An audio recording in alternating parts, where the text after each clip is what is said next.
Esté capítulo 1, todo ele, do verso 1 até o verso de número 22. Assim, palavra do Senhor. Isto aconteceu nos dias de Assuero, o Assuero que reinou sobre 127 províncias, desde a Índia até a Etiópia. Naqueles dias, quando Assuero reinava na cidadela de Suzã, no terceiro ano do seu reinado, deu um banquete a todos os seus oficiais e servidores. O exército da Pérsia e da Média, bem como os nobres e os governadores das províncias estavam presentes. Então Assuero mostrou as riquezas da glória do seu reino e o esplendor da sua excelente grandeza durante muitos dias, durante 180 dias. Passados esses dias, o rei deu um banquete a todo o povo que estava na cidadela de Suzã, tanto para os maiores como para os menores, durante 7 dias, no pátio do jardim do Palácio Real. Havia cortinas de algodão, brancas e azuis, amarradas com cordões de linho e de púrpura, e argolas de prata e a colunas de alabastro. A armação dos leitos era de ouro e de prata, sobre um piso de pórfiro, de mármore, de alabastro e de pedras preciosas. A bebida era servida em taças de ouro de vários tipos, e havia muito vinho real, graças à generosidade do rei. Bebiam sem restrições, como estava prescrito, pois o rei havia ordenado a todos os oficiais da sua casa que fizessem segundo a vontade de cada um. Também a rainha Vasti deu um banquete às mulheres no palácio do rei Assuero. No 7º dia, quando seu coração já estava alegre por causa do vinho, o rei Assuero ordenou a Meumã, Biztá, Harbona, Bigtá, Abgata, Zetar e Carcas, os 7 eunucos que serviam na presença dele, que trouxessem à sua presença a rainha Vasti com a coroa real. Ele queria mostrar aos povos e aos príncipes a beleza dela, pois ela era muito bonita. Porém, a rainha Vasti se recusou a atender à ordem do rei, feita por meio dos eunucos. Diante disso, o rei muito se enfureceu e se inflamou de raiva. Então o rei consultou os sábios que entendiam dos tempos, porque era seu costume fazer isso na presença de todos os que conheciam a lei e o direito. E os mais chegados a ele eram Carcena, Setar, Admatar, Tarsis, Meres, Marcena e Memucã, os 7 príncipes dos persas e dos medos, que tinham acesso direto ao rei e se assentavam como principais no reino. Ele perguntou: segundo a lei, o que se deve fazer à rainha Vasti, por não haver cumprido a ordem do rei Assuero, transmitida por meio dos eunucos? Então Memucã disse na presença do rei e dos príncipes: a rainha Vasti não somente ofendeu o rei, mas também todos os príncipes e todos os povos de todas as províncias do rei Assuero. Porque a notícia do que a rainha fez chegará a todas as mulheres, de modo que desprezarão seu marido, dizendo: o rei Assuero mandou que a rainha Vasti fosse trazida à sua presença, mas ela não foi. Hoje mesmo, as princesas da Pérsia e da Média, ao ouvirem o que a rainha fez, dirão mesmo a todos os príncipes do rei. E assim haverá muito desprezo e indignação, se for do agrado do rei, que ele baixe um decreto real e que se inscreva nas leis dos persas e dos medos, e não se revogue, que Vasti fica proibida de comparecer à presença do rei Assuero, e que o rei dê o reino dela a outra que seja melhor do que ela. Quando este decreto do rei for proclamado em todo o seu reino, que é tão vasto, todas as mulheres darão honra a seu marido, tanto ao mais importante como ao menos importante. O conselho agradou tanto ao rei como aos príncipes, e o rei fez o que Memucã havia sugerido. Enviou cartas a todas as províncias do reino, a cada província segundo o seu modo de escrever, e a cada povo segundo a sua língua, que cada homem fosse senhor da sua casa, e que se falasse a língua do seu povo. Vamos orar mais uma vez, irmãos.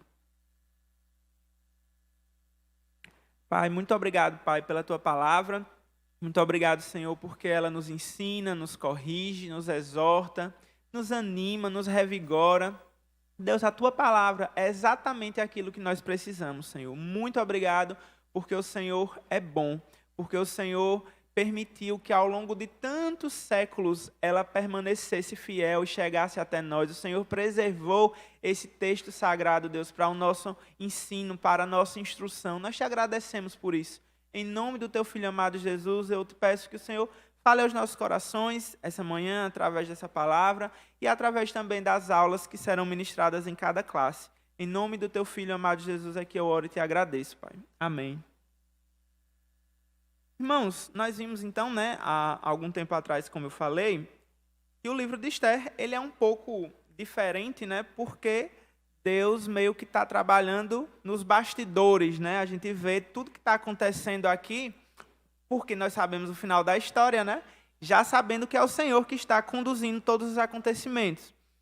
Mas o autor, ele ficou tão impressionado com essa história, que ele resolveu preservá-la e resolveu que nós, claro, seguindo a direção do Espírito que o impulsionou a isso, preservar essa história e que ela chegasse até nós. Lá no começo eu falei que, no começo aí, nos versículos 1 a 8, que nós havíamos visto, nós somos apresentados ao cenário da história. A história se passa na Pérsia, governada pelo rei Assuero, que era o mesmo rei Xerxes das histórias, dos livros de histórias, que nós conhecemos. E esse rei, ele estava aqui na cidadela de Suzã, uma das sedes do seu governo, porque eles tinham sedes em diferentes épocas do ano, Um lugar estava mais frio, ele ia para um lugar mais quente, estava quente demais, ele ia para um lugar mais frio, Ele também tinha um palácio em Persépolis, enfim. E nessa sede aqui de Suzã, era uma das que parece o rei Xerxes mais gostava. Ele começou, então, a convocar os governadores das províncias, dos povos, para oferecer a eles um banquete muito opulento, um banquete muito grande, onde ele estava demonstrando todo o seu poder, demonstrando toda a sua glória, demonstrando tudo aquilo que ele poderia fazer por aqueles governantes se eles se juntassem a ele nas campanhas militares que ele pretendia fazer. O sonho dele era conquistar a Grécia, porque o seu pai, Dario, não havia conseguido. Então, para ele, era uma questão muito importante essa conquista da Grécia, que ele não conseguiu, mesmo assim.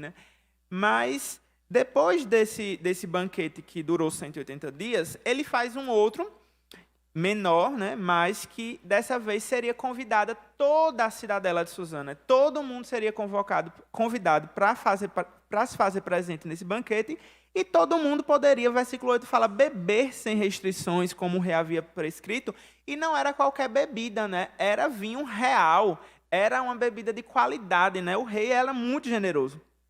Mas, ao final desses dias, aí a gente começa agora a primeira engrenagem começando a rodar para que a nossa história chegue ao destino dela, que é ele convocar a rainha Vasti para comparecer à sua presença. Percebam, irmãos, que está acontecendo aqui uma espécie de gradação, É uma ladeira. Ele faz um banquete por 180 dias para os governadores, depois uma coisa ainda mais opulenta, mas para todo mundo durante esses 8 dias, e ao final dos 8 dias, então, ele quer acabar a festa da melhor maneira, ele quer acabar a festa apresentando aquilo que talvez ele tinha mais orgulho, a rainha Vasti. Ele queria que todo mundo soubesse que ele tinha casado com a mulher mais bonita do império, com a mulher mais elegante, com a mulher mais estonteante, e que ela viesse à presença dele, então, com a coroa real. Alguns comentaristas vão dizer que o motivo dela não ter aparecido é porque ela deveria aparecer nua. Mas isso não fica claro no texto. Aparecer com a coroa real não significa aparecer só com a coroa real. Ele queria que ela aparecesse com a coroa real para demonstrar a glória e a majestade do rei Assuero. Só que nós não sabemos por quê. Porque ela não aparece, simplesmente não nos é dito. E não nos é dito, irmãos, porque não é importante. Não importa a razão pela qual ela não apareceu, pela qual ela se recusou a comparecer. O que importa é que ela estava recusando o convite, uma convocação do homem mais importante do mundo conhecido. Não importa se ela estava com dor de cabeça, se ela estava com cólica, não importa o que é que ela estava. Ela deveria ter ido, ela deveria ter recebido os eunucos na sua residência e ter comparecido perante o rei. E ela não fez. E o rei ele fica muito chateado. Porque imagine, irmãos, aquilo que ele estava fazendo por 180 dias, aquele poder que ele estava tentando demonstrar para os governadores, vai tudo por água abaixo. Porque uma pessoa, a própria esposa, ele não consegue fazer com que ela lhe obedeça. Ela não vai à presença dele. Veja que tudo que ele fez parece que foi desfeito pela própria rainha Vasti, né? Um homem tão poderoso, irmãos, mas que não conseguia governar bem o seu próprio lar. E depois que isso acontece, o que o rei fica muito chateado, e o texto deixa claro que ele já estava alegre por causa do vinho, né? Então, decisões importantes não são boas de tomar quando a mente não está muito funcionando 100%. Ele fala, o versículo 12 fala que o rei muito se enfureceu. O rei se inflamou de raiva, né? É bem enfático assim, quanto ele estava chateado. Só que depois, no capítulo 2, parece que ele teve um leve arrependimento, né? Porque ele sente falta dela, ele gostava dela. Talvez ela não tivesse aparecido porque ela confiava tanto no amor dele e gostava tanto dela que ele iria perdoar essa falha, né? Só que ela sabia as consequências também de não comparecer, ela se arriscou demais, né? Ela jogou tudo, todos os dados, todas as suas cartas na mesa e, infelizmente, ela não conseguiu fazer aquilo que ela planejava. Ele consulta os sábios, né? Porque o rei Assuero, embora tão poderoso, tão grande, ele era alguém que parece que não confiava em si mesmo, né? Ele sempre aí, durante a história de Esté, está sendo jogado de um lado para outro como uma marionete, né? Ele sempre está sendo manipulado por aquelas pessoas que estão perto dele. E aquele, como era seu costume, ele chama as pessoas que são mais conhecidas e entendidas da lei do direito. E ele fala, me diga aí, o que é que a lei diz que eu devo fazer? O que é que está escrito na lei? E aparentemente não tinha nada escrito na lei, porque ele tem que fazer uma lei, né? Ainda que não houvesse nada escrito na lei, ele mesmo, o conselho que Memucan dá para ele é que ele crie uma nova lei. Uma lei que faça com que Vasti seja proibida permanentemente de aparecer na presença dele, e uma lei que obrigue todas as mulheres a obedecerem aos seus esposos e que elas nunca façam semelhantemente ao que Vasti fez. Essa era a preocupação deles. Que o exemplo de Vasti fizesse dela uma espécie de exemplo, né, a ser seguido, e que todo mundo olhasse para Vasti e acompanhasse o exemplo dela. E eles disseram, se a rainha recusa-se comparecer à presença do homem mais poderoso do império, então está liberado para ninguém obedecer mais ninguém, e vai ser tudo uma grande confusão no império. Se isso ficar sem resposta, se isso ficar sem uma penalização. E o rei, ele fala, então, e o que é que eu devo fazer? Expulse Vasti da presença do Senhor, e se ela não quer aparecer, se ela se recusou a aparecer quando foi convidada, então, também que ela não apareça nunca mais. Expulse ela, existem mulheres melhores, né? Dê ao reino, que a coroa real, né? Que a posição que ela ocupa seja dada a outra pessoa que seja melhor do que ela. E quando esse decreto for proclamado, então, todas as mulheres darão honra ao seu marido. É interessante, né, irmãos? Precisar de uma lei, precisar de um decreto para ordenar e para falar o básico, né? Aquilo que já era um princípio do Senhor, né, quando criou o homem e a mulher lá no Éden. Mas talvez o comportamento dos homens fosse um pouco distante daquele que o Senhor gostaria que fosse, né? E por conta disso, os homens, eles, como a gente costuma dizer, né, não se davam respeito, né, muitas vezes. Tanto é que porque também o banquete é feito em separado, né? Já pararam para pensar por que tem um banquete no palácio para o rei e outro banquete para as mulheres, né? Porque eram coisas diferentes. Não é porque as mulheres não frequentassem os mesmos lugares que os homens frequentavam. Não é porque eles não podiam se relacionar, né, socialmente entre eles. É porque, muito provavelmente, os comentaristas falam que esse banquete do rei, esse banquete de 8 dias, estava sendo um pouco quanto depravado, sabe? Que as mulheres não deveriam ver o que estava acontecendo nesse banquete do rei. Era um banquete onde tudo estava muito liberado demais e que era melhor isso ficar longe dos olhares das mulheres, entende? Lá na Rússia, um missionário comentando, né? Eu ouvindo ele falar que existe um grande problema depois, pós-Segunda Guerra principalmente, né? De um vício no álcool muito grande, né? Um alcoolismo muito grande, e a sociedade russa passou a migrar, então, de um patriarcado para um matriarcado. Porque os homens não sustentavam mais as suas casas. Tudo que eles pegavam era para beber, eles passavam um dia bêbado, e as mulheres começaram a governar os seus lares, governar a sua casa e até vários setores da sociedade. E isso só aconteceu porque o homem também, ele desprezou o seu papel, né? O homem, ele não fez aquilo que ele deveria fazer. Ele não se comportou de forma adequada. Irmãos, esse texto que nós lemos, né, é interessante que o livro de Esther também começa com a história de Assuero, começa falando sobre a Pérsia, né? Um livro que é cristão, um livro que está aqui para falar sobre a vitória dos judeus lá no final, começa lá na Pérsia. E isso, irmãos, para mostrar que o Senhor, ele controla as mínimas coisas. Até um rei que era ímpio, até um rei que não servia ao Senhor, um rei que não era cristão, né, não era judeu, ele era alguém que estava debaixo do domínio e do governo do rei dos reis, de alguém que era maior do que ele. Vasti, irmãos, não era esperado que ela não aparecesse. O esperado é que ela aparecesse. Se ela tivesse aparecido, como será que a história se daria, né? Já pararam para pensar os vários sis? Parece que o sis é algo muito aleatório, né? Muito eventual, muito casual. Mas todos os sis que acontecem, irmãos, eles acontecem debaixo de um plano soberano do Senhor.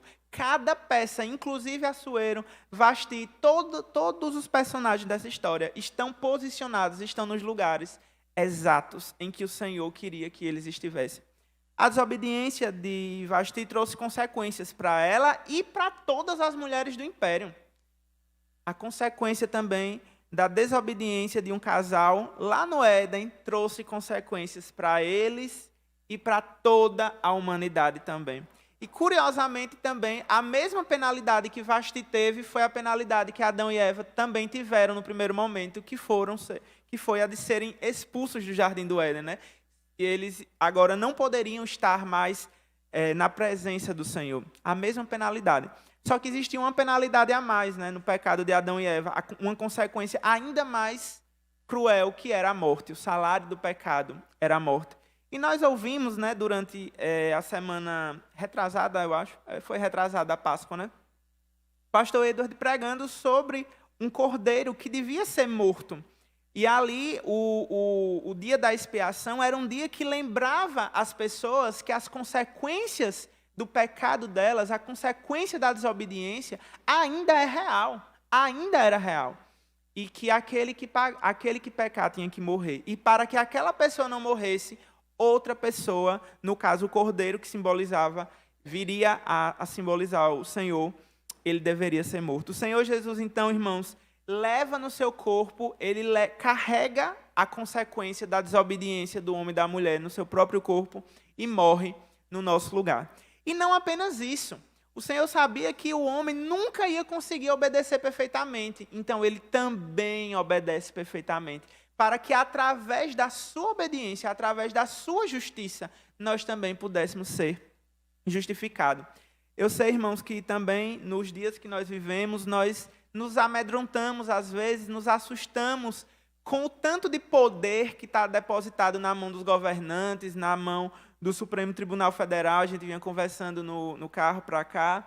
A gente se assusta com o poder que esses homens têm de fazerem coisas e desfazerem, fazerem de novo e mudarem. Parece que a segurança jurídica, né, foi lançada para o espaço. A gente vive muito inseguro juridicamente falando.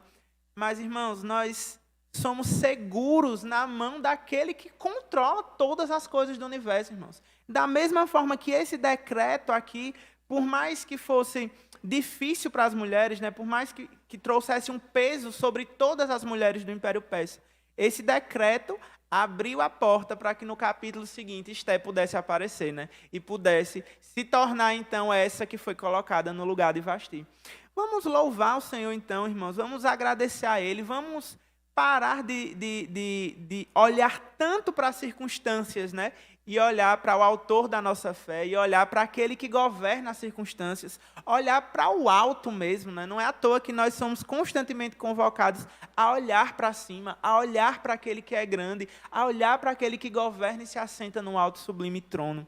Vamos, nessa semana, exercitar, irmãos, a nossa fé, exercitar a nossa a nossa disposição, a nossa necessidade que temos de confiar no Senhor, nos lançar mesmo em seus braços e confiarmos que Ele está governando e tomando conta da história. E assim como foi no período de Esté, nos nossos dias a história está se encaminhando para um outro ápice, que é a volta do Senhor Jesus. Todas as engrenagens estão rodando e estão sendo colocadas no lugar para que o nosso rei ele volte e possa consumar de uma vez por todas a história e possamos estar em sua presença agora livres do pecado. Amém? Vamos fechar os nossos olhos e orar mais uma vez.